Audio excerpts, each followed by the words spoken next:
Clip number 801۔ اس clip میں قرآن پاک کی سورہ طٰہٰ کی آیت نمبر 4 سے لے کر 6 تک کی تلاوت، ترجمہ اور تفسیر قرآن صراط الجنان آپ سماعت فرمائیں گے۔ بسم اللہ الرحمن الرحیم۔ ترجمہ: اللہ کے نام سے شروع جو نہایت مہربان رحمت والا ہے۔ تنزیلا ممن خلق الارض والسماوات العلا۔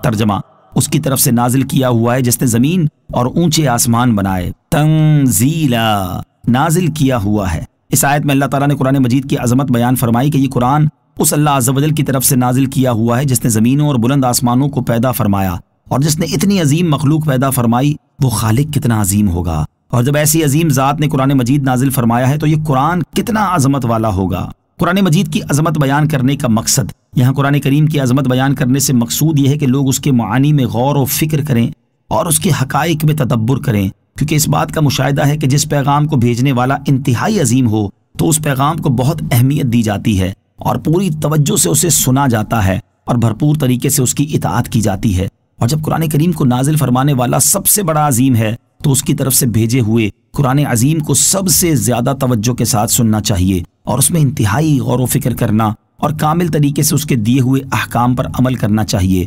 افسوس، آج مسلمانوں کی ایک تعداد ایسی ہے جو تلاوت قرآن کرنے سے ہی محروم ہے، اور جو تلاوت کرتے بھی ہیں تو وہ درست طریقے سے تلاوت نہیں کرتے، اور صحیح طریقے سے تلاوت کرنے والوں کا بھی حال یہ ہے کہ وہ نہ قرآن مجید کو سمجھتے ہیں، نہ اس میں غور و فکر کرتے ہیں، اور نہ ہی اس کے احکام پر عمل کرتے ہیں۔ حضرت فضیل بن عیاض رحمۃ اللہ تعالی فرماتے ہیں، ہماری مصیبت سے بڑی کوئی مصیبت نہیں، ہم میں سے ایک شخص دن رات قرآن مجید پڑھتا ہے لیکن اس پر عمل نہیں کرتا، حالانکہ یہ مکمل قرآن مجید ہماری طرف ہمارے رب کے پیغامات ہیں۔ اور حضرت محمد بن کعب قرظی رحمۃ اللہ تعالی فرماتے ہیں، جس تک قرآن مجید پہنچ گیا تو گویا اللہ تعالیٰ نے اس سے کلام کیا، جب وہ اس بات پر قادر ہو جائے تو قرآن مجید پڑھنے ہی کو اپنا عمل قرار نہ دے، بلکہ اس طرح پڑھے جس طرح کوئی غلام اپنے مالک کے لکھے ہوئے خط کو پڑھتا ہے، تاکہ وہ اس میں غور و فکر کر کے اس کے مطابق عمل کرے۔ اللہ تعالیٰ ہمیں قرآن مجید کی تلاوت کرنے، اسے سمجھنے، اس میں غور و فکر کرنے اور اس کے احکامات پر عمل کرنے کی توفیق عطا فرمائے، آمین۔